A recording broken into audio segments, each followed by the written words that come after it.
এই যে আমাদের কোণে সকাল সকাল উঠে একদম রেডি সেডি হয়ে বেরিয়ে পড়েছে জল ভরতে।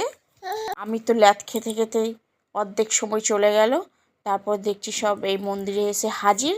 তো আমিও পিছনে পিছনে গেলাম। তো সব কিছু হয়ে যাওয়ার পর লাস্টে তো আমি পৌঁছালাম। তো দেখছি ঘটে জল ভরা হয়ে গিয়েছে, জল কাটা হয়ে গিয়েছে, সব কিছু হয়ে মাসিরা সব দাঁড়িয়ে আছে। আর এখানে হচ্ছে রাধা মাধবের মন্দির।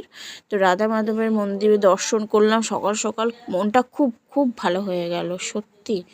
মন্দিরে এসে একটা পজিটিভ এনার্জি কাজ করেই করে। তো দেখাও হয়ে গেল, মনটাও ভরে গেল। তো আমাদের ঘট ভরা জল কাটা সব কমপ্লিট হয়ে যাওয়ার পর আমরা এই যে ঘরের দিকে রওনা দিচ্ছি।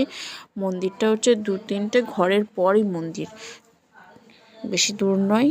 তো সব কিছু হয়ে যাওয়ার পর চললো ঘরে।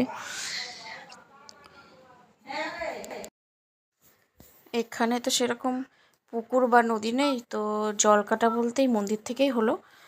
পাইপে নলে থেকে জল বেরোলো, সেই জলই কেটে দিল আর ওখান থেকেই জল ভরে নিল। তো আমরা রুমে এসে সব ঘট আর যা যা জিনিস ছিল, ডালা সাজানো হয়েছিল, সেগুলোকে রেখে দেওয়া হলো।